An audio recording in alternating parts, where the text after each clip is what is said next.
Hi, this is Paul, and some of you who have long and clear memories might remember this guy, although you look a lot better than you looked back in those other Little two balder. videos. Little balder, but I think a little bit more robust. Yes. So, Yes. Nick, I had a conversation. Nick, you were early. That was, I don't remember what year, 2018 or 2019 that we talked. Yeah, it was like 4 or 5 years ago. Yeah. Yeah, yeah. And you had, just to kind of bring people up to date and refresh me as well, you had some pretty serious medical things that you were dealing with. You were living in the Bay Area, right? Yeah. Okay. Mhm. So Yeah. what was going on health-wise for you then? I got cancer at 28, and it was lymphoma. It was stage 4, um, and it went really poorly. The treatment went extremely poorly, very, very unusual. Um, so unusual that um, I went to UCSF in San Francisco, which is a top tier hospital, and um, they had to study what was going on. That it was that bizarre. So when I when I Okay. contacted you, there's going to be some cat. That's okay. I Yeah, actually in one of I have council meetings and regularly the cat just walks in front of people's videos. yeah, So I don't know what about the cat makes it think that I like walking in front of the camera. I know. So Always when you have something important.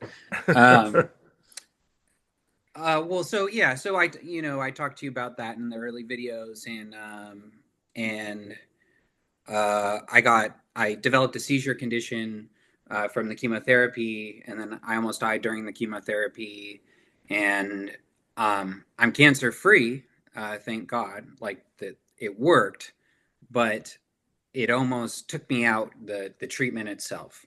So, and then I went through. They put me on all types of drugs after that, and that caused even more seizures. Um, so that basically didn't allow me to go outside or have any social interaction. that's right. I couldn't really drive in a car for a very long time. I didn't go outside for over a year. Um, but I feel like I started. I'm just starting now. It's been about a couple years now that I've been able to have some agency, to be able to socialize a little bit more.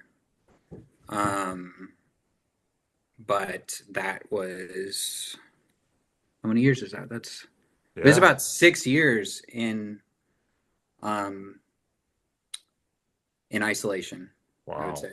Yeah, other And than you, my wife. yeah, and you're a young man, so I mean, this is a significant percentage of your life. Huge chunk. Yeah, yeah, yeah.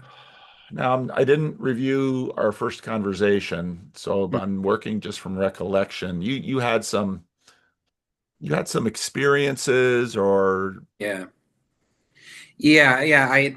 Um, if people are interested, they should go watch it because I was much more in a much more fragile kind of. I re-listened to it just recently, and it was just such a trip to listen to that. But I was hospitalized many, many, many times, um, and so at one point when there was two times that I got the closest to death, but there was one time where after a chemo infusion, I lost consciousness and. Uh, I was very close to dying, and then I went into these tremors and all this stuff, and I was put in the emergency hospital, and I basically saw, um, I it's weird. I don't like talking about it anymore, not as an emotional thing, yeah, but I'm just like, stuff happens, like, but angels, and that's right.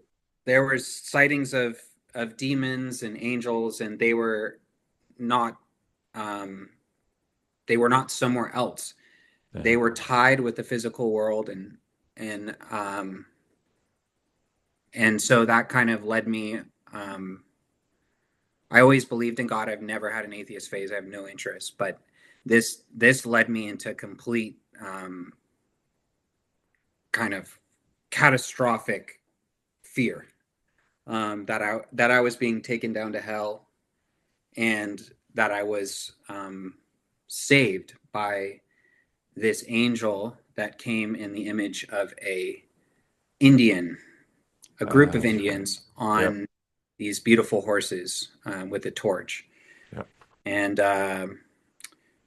And so that there was actually way worse thing. I mean, not worse things, but things kept getting bad. It's not like that was like the end of it and it was like, okay, now it's over. It was like, I think I got hospitalized.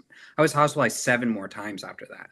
So I had to get used to just being thrown on a gurney, the paramedics coming, okay, Nick's got to go to the emergency hospital, uh, getting just people, nurses literally making fun of you because they think you're disabled. Really? Yeah. So then you have to, when you can't speak and you're slurring and you're literally delirious, and then you have to you have to like, you got to square up to them. Yeah. So you're like fighting in this, like, it's like, we used to say it's like getting raped in a fun house. Like, that's how it is. It's like, how much more traumatic can we make this? Well, let's put you on drugs. Let's put mirrors all around. Let's make this torturous. And and then that was at the same time, Jordan was going through his Oh yeah. benzo thing, and they Yeah. put me on benzos, and That's I was right. going through the same thing at the same time. So That's it's right. so That's weird. right. So Wow. yeah, But that's a while ago now. yes, And you're able to get out yes, and you're still yes. married. Your wife is stuck with you. I have a baby. Wonderful. Yeah, she's 18 months old. Congratulations. Thank you. And that's, they told me I probably wouldn't be able to have a baby, and you got to freeze your sperm, and you got to do this and nonsense. So, so, um, that's been huge. Wow. And, uh, I'm a catechumen in the Orthodox Church, Okay. Okay. and that's probably been the most significant healing part of my journey along with my kid. It was about the same time. So, um, yeah, that's been, I'm basically just, I wanted to meet with you just to sing the praises of the church, because Okay. um, it just completely has saved my life, and I see a lot of people talking about it online, Yeah. but not really participate. Or they are, a lot of people are participating. I don't want to single people out, but I think it's really easy to have this gloomy um, view of it. Hmm. And that is not my experience. I really want people to get that. Is the exact opposite. Well, when you say a gloomy experience, what do you mean? What do you hear? um, well, if you sit at your house and you read, the lives of the saints all day, and you think that you're, some monk or something, or you know what I mean, you you're already ready, kind of going into spiritual delusion at that point, right? I mean, because you don't have anyone to guide you. And so there's this kind of thing of like, I think a lot of people are interested in it, but they're really afraid to go to a church. Hmm. um I think that's a big thing. um I mean, I'm just starting to get over my hangups of, because I didn't grow up with this religious upbringing. I grew up crazy. I grew up doing whatever I wanted and making tons of mistakes. Um, you know, that's about it. It's just a bunch of mistakes. so, so, so and I think certain Protestant sects have been unhelpful in the way that they believe that someone needs to be perfect before they walk in the door. There's kind of this, Hmm. hey, you got to get your stuff together before you walk into the door. And And so they look at Orthodoxy as hyper that, like, oh, Hmm. it's so traditional. So what am I going to do? I can't, it's just going to be too much. I'm going to be this sinner, you know, among these hardcore traditionalists that, it's That's clearly someone who's not been in church. yeah, exactly. Yeah, exactly. Exactly. And then I usually have the opposite problem. People look around and it's like, this church Oh, is full of sinners. It's like, yeah, that's yeah, kind of no. the point. That is the point. Yeah, that is the actual point. Yeah.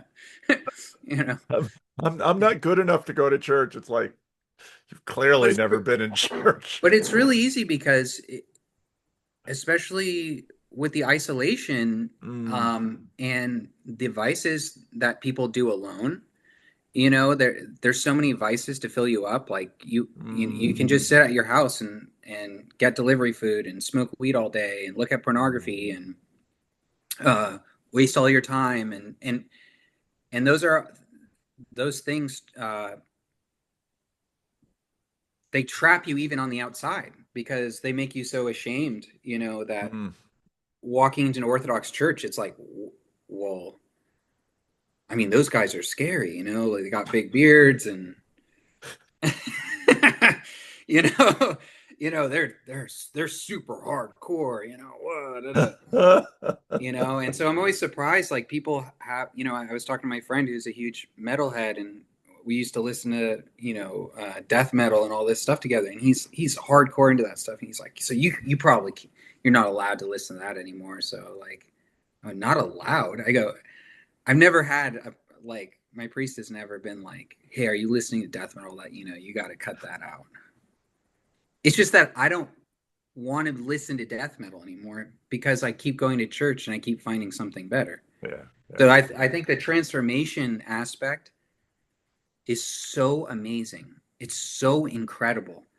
It's just it's totally beyond what I thought it would be. Mm, And not being able to go to church because I started reading about Orthodoxy about 15 years ago, and I was just I think I read the book Nihilism by Sarapim Rose. I don't know if you've read that. mm. Oh, you should definitely read that book. I'd be really interested to hear what you have to say. But Seraphim Rose was huge. Reading that book, I was just so depressed, and I was living in the city, and I was totally despondent. I was really bad. I was the doom. The meme with the doomer guy. Yeah, yeah. Yeah, that was me. Oh, but this is before you got sick. Oh yeah, yeah. Oh yeah. I've been, I hate talking about all this, but I was extremely suicidal most of my life, Hmm. and I always felt that there was something wrong in modern culture, but I couldn't get away from it. I felt trapped by it, and that there was no way to get out of it. And so I used to kind of like dream of a way outside of it, and I think um, so I read that book, and he just tears up modern culture. I mean, if there's one thing Seraphim Rose was amazing at, was critiquing the culture in such a, I don't want to say harsh way, but he was confrontational.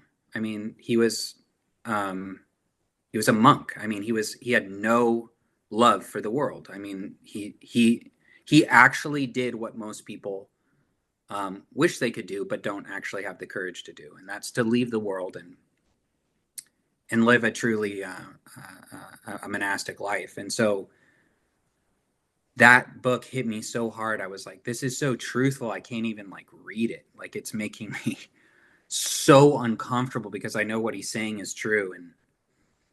And and so I was reading more about it, and I was like, this feels so aligning with me so much, but what am I going to do? Like I'm trapped. Like what? And then I lived in the city very close to a very, very important Russian Orthodox church, um, only a few blocks down from it. And I used to just walk by it, and I used to go, I have to go, I have to go, I have to go experience a liturgy. And I was just too afraid. I was like, it's a really intense cathedral. And and that was Sarapim Rose. That was how he converted in that cathedral. So like there was all these connections that I didn't understand what were happening. And his bookstore was across the street, so I probably walked by the old, so the whole thing was just this weird. But I was like, I'm not Russian. These people are going to look at me like I'm crazy. I'm not smart enough for this. I mean, I think Seraphim Rose, most people acknowledge he was basically a genius. And so I was just, I couldn't walk in. I was like, everyone's going to look at me weird. So I was just in this terrible state, and I read more about it, and then I just, it was weird. It was like sat on the back burner. I was like, I know it's the truth, but what am I supposed to do? I have to give up like everything I think, all my friends. I mean, they're going to think I'm nuts because I didn't grow up with any religious people, none. So, and then when I got sick, and after I got out of the hospital and the treatment was done, I started really diving. I was like, okay, I have to figure out what I saw. I have to figure out what is going on with, is hell real? Is this, what's going on here? What the problem of evil? This is super important now, because I can't even exist. I can't go another day believing and just letting it go on the back burner. So I started reading way more about Orthodoxy. I started reading about Calvinism. Just the Protestant religion in general. I started reading the Bible. And I kept feeling like, okay, Orthodoxy is true. And my dad was baptized Greek Orthodox, but he's not a practicing, he's not in good standing with the church. He has more of a Protestant mindset. He doesn't go to church. And I read, The Orthodox Church by Timothy Ware, which was a huge book. And a few other ones, and then I read Seraphim Rose's book, Orthodoxy and the Religions of the Future, which to me was just, it was so overwhelming, because I had engaged in all these Buddhist practices and Hindu practices, and he just destroys them. I mean, he just is like, what have you done to your birthright, And so I was like, I know this is true. So I was like, I got to go to this liturgy. Like, I got to see this. What is this about? Like, what are they talking about? But I couldn't go anywhere. So I used to watch them on TV, and I would watch pastors on YouTube all day and listen to their sermons and all this stuff. I was like, when I get ready, I'm going to go to these churches. I'm going to go to these churches. And I went to one Lutheran church, and I got so sick with my mom in the first 10 minutes. We had to leave. And that was super embarrassing, because everybody was like, what the heck is going on? And they had locked the doors, because I think because of shootings and stuff. So it was like a whole thing. So like, and I was like, I just gave up. I was like, this is never going to happen. So I kind of got in this mindset of, if I go to hell, I have to be in the position to just say, if that's what God has decreed for the end of my life, then that must be just. And that's what I must deserve. And I love God enough to respect that decision. But there's nothing I can do. I've given up on this, and I'm just going to, go shopping online, watch TV, not care about anything. And like, who knows if this will, and I'll have little moments, of good stuff happening. And then what happened is Sally got pregnant, and it looks like she's really going to have the baby. And I was like, okay. And then and then I got really sick from COVID, and, which is even unusual for me.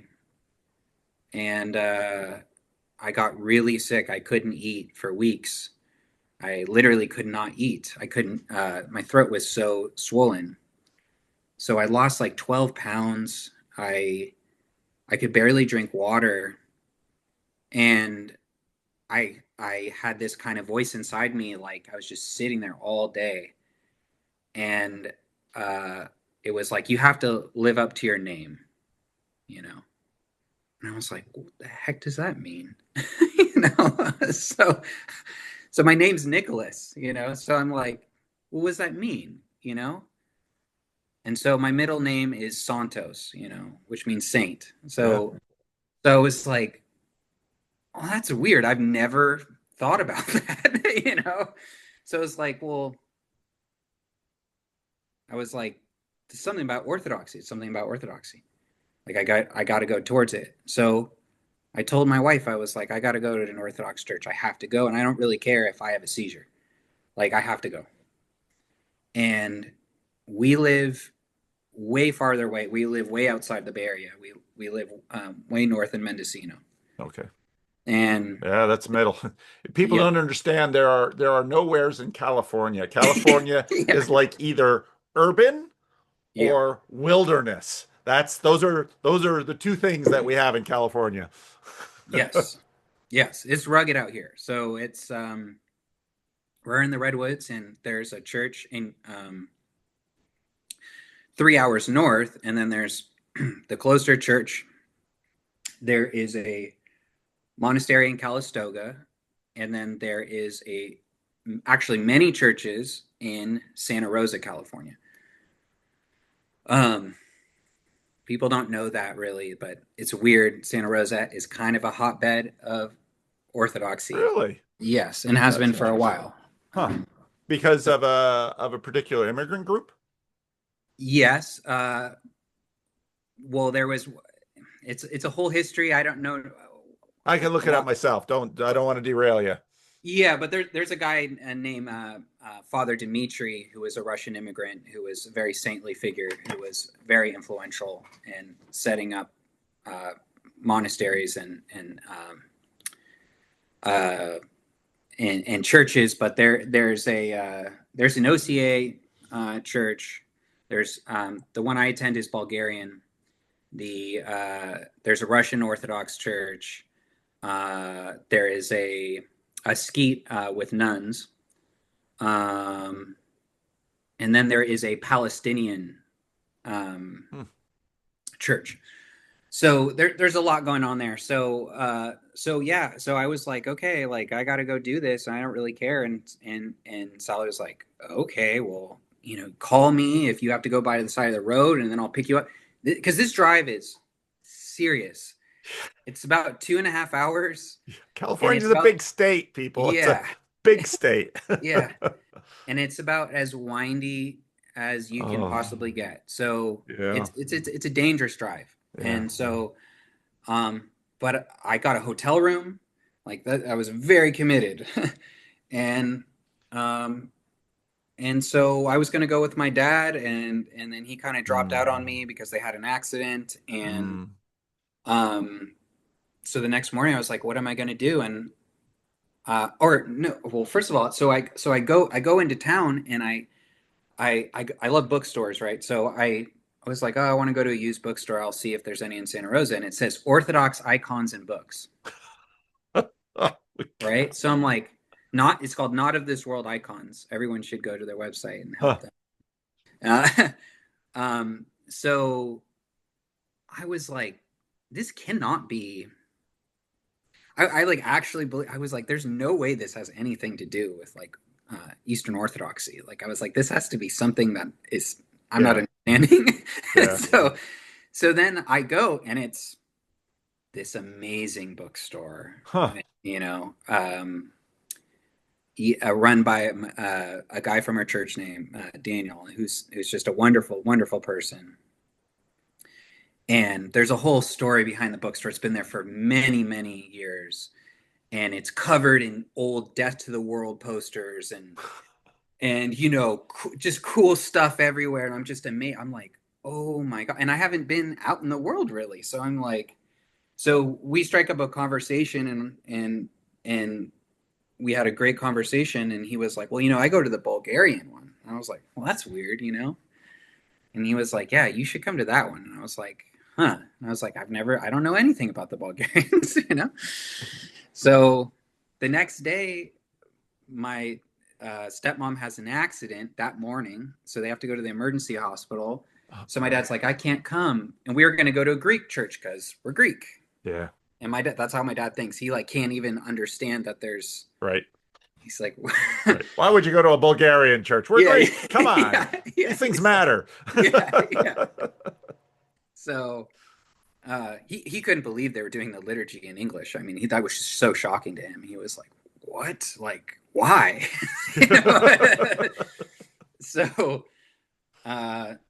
so then I was, I'm like, what church should I go to? There's like 5 of them, So I was like, okay. So I'm sitting at the hotel, and I went to that Bulgarian one. And I was like, I'm going to go to this Bulgarian one. So I go, and it's this tiny little church, and I talked to the priest for over an hour afterwards, and it's a very unusual Orthodox church in the fact that it is a community. It is a literal community. It has many apartments directly next to the church. It's a part of the property. Oh. So they have a church and a parish hall and apartments, and it's been there since the late 80s. And everyone basically lives on site. And there's many priests and there's many deacons for a small church. It's very unusual in that way. And so it's just it's like a family. It's like when you go there, they're all like one unit. And gosh, the people have been just so helpful from day one. They've helped me more than anyone has ever helped me in my life, other than my wife and my mom. I mean, just immediately. So, and then it's just been this whole transformation which I think is owed to the liturgy itself.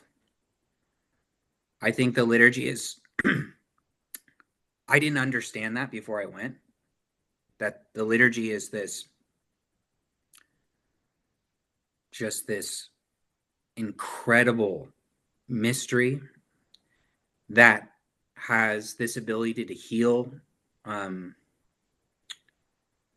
the people involved, and to actually, heal the world itself. I firmly believe that, and so it started healing me physically, which I never thought it would. So I drive every week, 5 hours round trip, 2.5 there and 2.5 back just to go. That's how important it is to me. And I would drive farther, honestly, because I honestly can't give back enough to this church, and to what God has done for me through it. It's just incredible. I never thought it would happen. So yeah, so it's just been a complete change. I mean, so I feel like I have bad days and I mess up all the time, but I honestly, most of the time when I go to the liturgy, I go, I don't deserve this. I don't even deserve to be here. The grace that I get from the liturgy, from the priests, from the deacons, from the parishioners has been the greatest thing I've ever experienced, So I want people to know about that. Not so much. I mean, all the other stuff is super interesting, but it's a place of just total healing that it can't be understood it fully, it's so that's why I had to contact you. Yeah. Yeah. That's pretty amazing that I mean that's a big commitment on your part to get down there. I mean it's Yeah. just like you described. It's a it's a big drive and it's a big commitment to do every. Do you still stay the night or do you do it all in one day? So with the baby, I can't really because I got to take care of her on Saturday. I mean, I have to, I have to share the responsibilities, but on Right. Sunday, Sally's been really great because she's like, look, this is so important. Yep. Yep. But I mean, I've had many times where I go down, I get a hotel room, and those are my favorite days because I get to go to the Saturday services, and they have a lot of services. Like they'll have services during the week. I mean, Oh. sometimes I've gone there and I'll go on the Friday services, Saturday services. Then I Uh, go in the morning services. Then I go to the liturgy, and it's like, to me, it's like the greatest. Like I yeah. love that. Like the more services, the better. How Like small are these services? It's probably pretty tiny, isn't it? yeah, it's pretty small. It's Like in a midweek service, I would imagine there's it's not a lot of small. people there. You get a No, no, no. handful of people. It's a handful. It's more than a handful because they live Okay. on site, Oh, okay. right? Okay. So, and everybody makes accommodation. It's I. A lot of people kind of refer to it as like it's almost like a lay monastic community. Yeah, it sounds like it. It is. It's fantastic. It's so cool though. It's Um, so cool. that's and they do it in English. Yes, they do it in English. Yes. Huh. Um, there's we have two Bulgarians. So and the priests are all everyone's a convert pretty Yeah. much, Yeah. and the priests were brought in. They were from another kind of I would say like kind of a new age kind of Protestant group in their early days, and they were all converted at once. This community into Orthodoxy through the jurisdiction of the Bulgarian Church, and it's great. It's just it's the best. That's wonderful. That's wonderful. Yeah. I'm so glad to get this report. That's Oh, great. really good. That's really good. Thanks. Wow. Wow. So how long have you been going? My first liturgy was October 14th, 2023. Oh, okay. So you've been doing this a while now. Yeah. Yeah. Yeah. Mhm. So I've been to I've been to two monasteries. I've been to a few other churches, but this was just definitely my home base. Wow. Yeah. Wow. Your move way up north, was that to be closer to family or Well, my mom does live up here. okay. It wasn't for that reason, really. It was during COVID. Things were just getting so crazy. Yeah. And I mean, the Marin County, if you're at that time, if you were unvaccinated, it was like Yeah. you couldn't Yeah. go to eat. And, so it was starting to get, I know probably some people will think this is crazy, but at that time, it was starting to get scary. I Hmm. mean, we were starting to get, you know, scared of people around us and what they were saying and the views that people were having. And we were like, Yeah. got to get out. Yeah. Yeah. Yeah. Yeah. The Bay Area is a complicated place. There's a lot in that area of the world. And, you've got San Francisco and, each of those surrounding areas has its own thing. I mean, Marin is just beautiful, but Yeah. it's also super wealthy Yeah. and can be pretty strange too. I mean, Oh, yeah. it's a very unusual part of the world. So, Yeah. um, Yeah. So we had to just get out of Dodge. We were just like, okay, we don't really care if we're isolated up here. yep. We just got to get out of here. So, but now, Yeah, now you got to drive 2.5 hours each way. So, yeah, like, yeah, yeah. Well, I'm just overjoyed to hear this. I really am. oh, thank you so Um, much. it's such good news, and um, and it is because I did so many I've done so many conversations, but it is good to it is good to get a report back after years and to get an update and in such a happy update, you know, Yeah, you yeah, know. So yeah. Oh, great.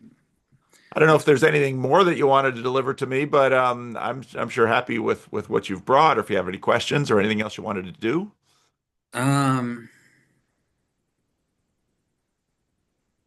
I don't know. Well, I don't know. I just saw your. I've been watching your videos. I hadn't watched them in a long time, and I saw your conversation with Martin Shaw. Is that Yeah, his? yeah, Yeah, yeah, yeah, and uh, and then that rando Orthodox guy who was trying to get more people to. yeah, yeah, Um, yeah. but yeah, I guess I just yeah wanted to just talk to you about how No, it's good. We don't have incredible to it do is. any more. I mean, Yeah, that's fine. yeah, It's wonderful. And I'm going to dig up those old videos and I'll put the links below. And I might even append. I'll probably do some different versions of this, probably just the version of this talk, but then maybe it's easier for people if they can find, if I can put the old talks in there, because YouTube, of course, can. Some people would like to listen to the whole thing all as one thing, yeah. but no, I'm super happy for you. Thank you. And yeah, and you're living in a beautiful part of the country too. I mean, that doesn't hurt.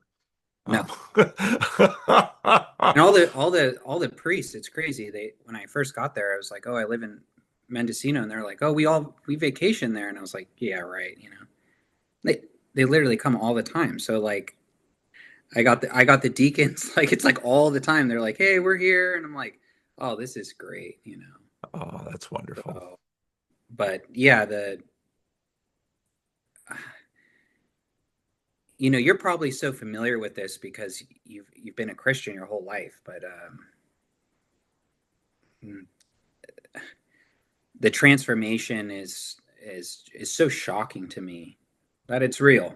Yeah, yeah, You know, yeah, so yeah. No, that's right. And but I've also been. I mean, my whole life, my father's ministry. I've known many people with stories. I mean, every story is different. Every story has its particularity, but I mean, the salvation is very real, and yeah, it's this life and the next. It's not only this life, and it's not only the next.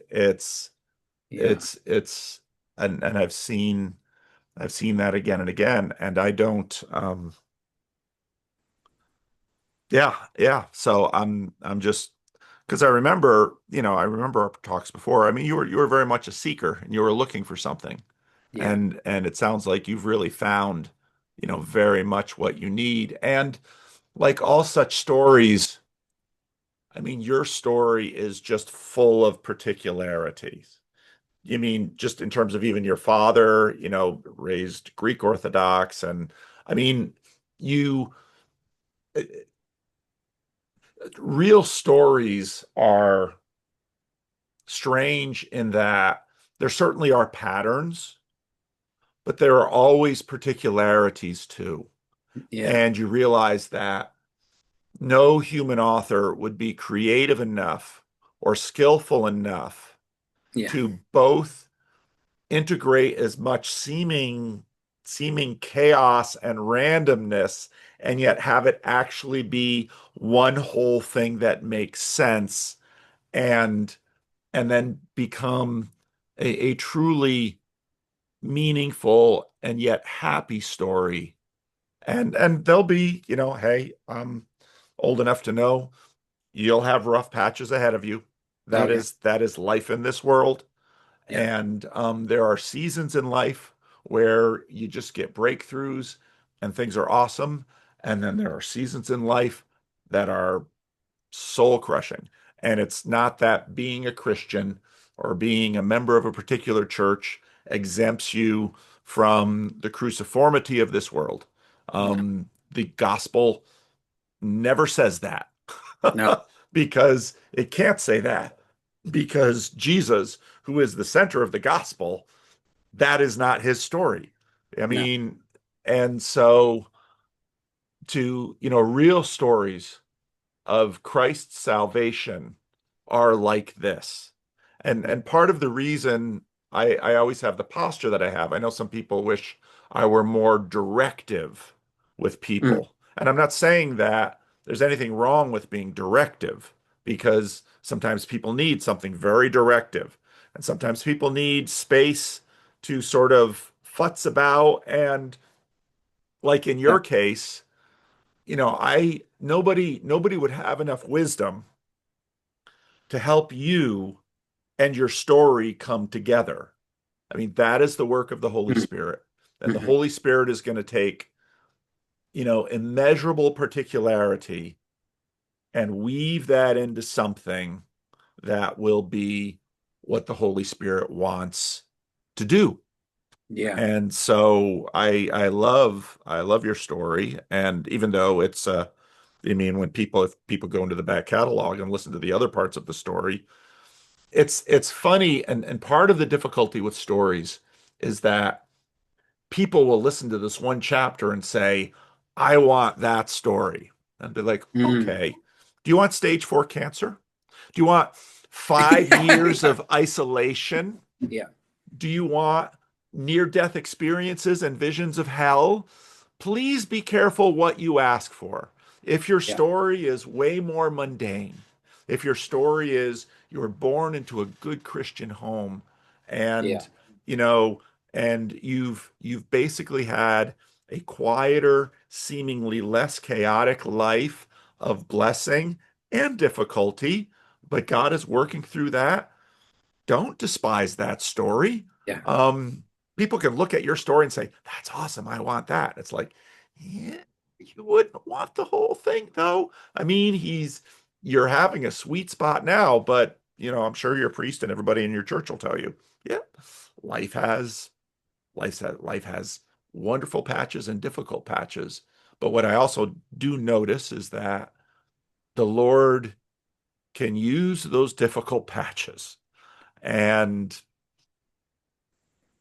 and it's a weird thing in life to, on one hand, look back at the really hard times and say, oh, I never want to go back there. I never want to go back there. That is just horrible, but I'm glad he brought me through it so that I could have this. It's a weird thing you just really can't put into words. So Yeah. Wow, there's so much there. um, that breaking apart, well, first of all, this what you're talking about with the struggle of carrying the cross, and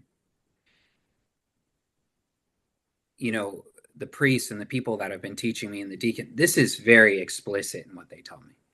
You know, I mean, that's what I'm learning during the fasting and trying to go after these sins and all this. I mean, they're like, this is a life of struggle. You want to do this with us? Do you want to struggle with us? Not individually. Like my priest has been very serious about that. He was like, I don't care for Western individual.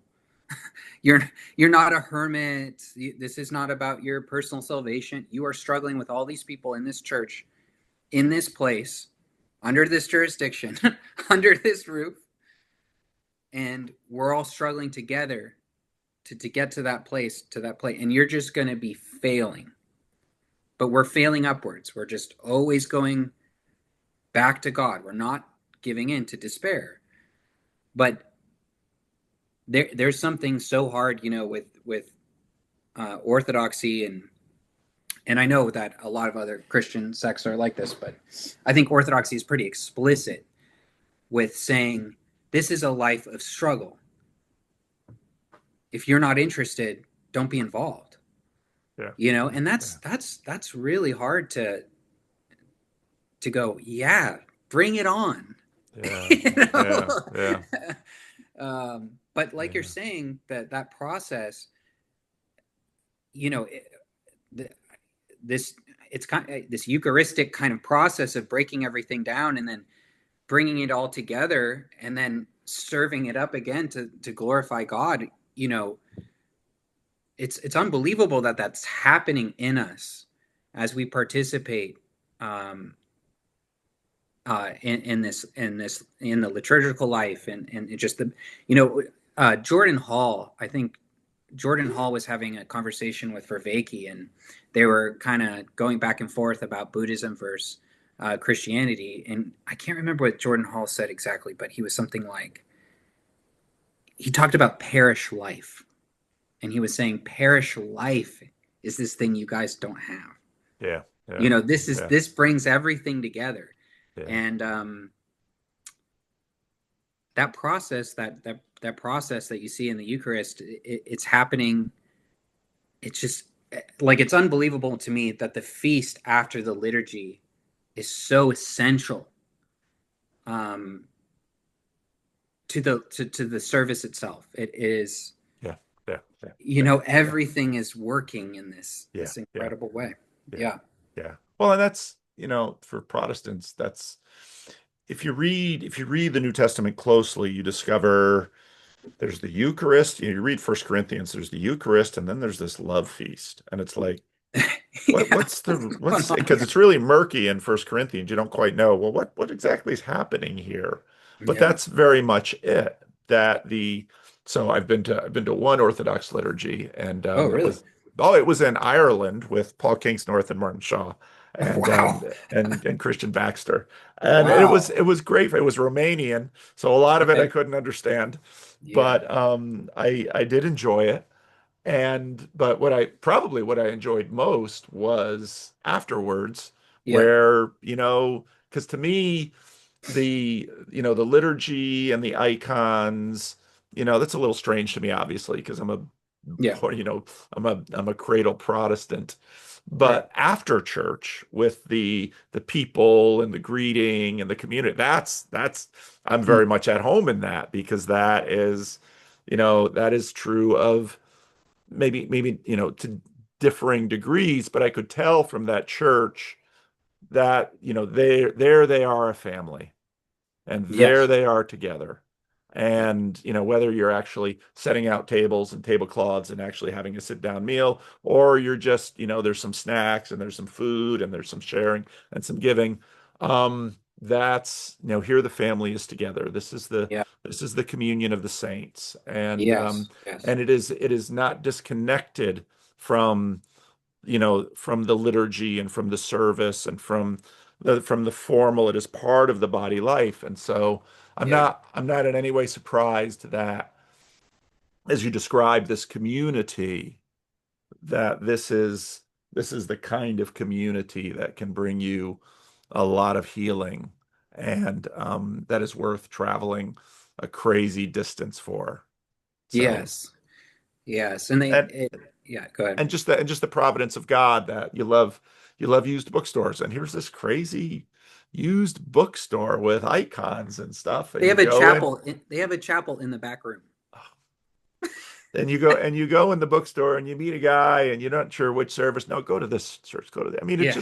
it just has the Holy Spirit all over this thing. I mean, it just Oh, really does. In that yeah. you Yeah. can't make this up. And if you were to make a movie of it, people would be like, it's a movie. But no, it's real life, and it's nitty, and it's gritty, and it's real, and I love it. I love it. Absolutely love it. Yeah. Yeah. It's um, you know, I just yeah, the liturgy is not just I didn't account for that, in my reading, Yeah, yeah, and so these things are so mysterious how they actually work. And so um, why would you be healed physically from I because when I went, I'm just starting to get my mind a little bit around what's going on in the liturgy. yeah, yeah, So yeah, um, but I always get this sense,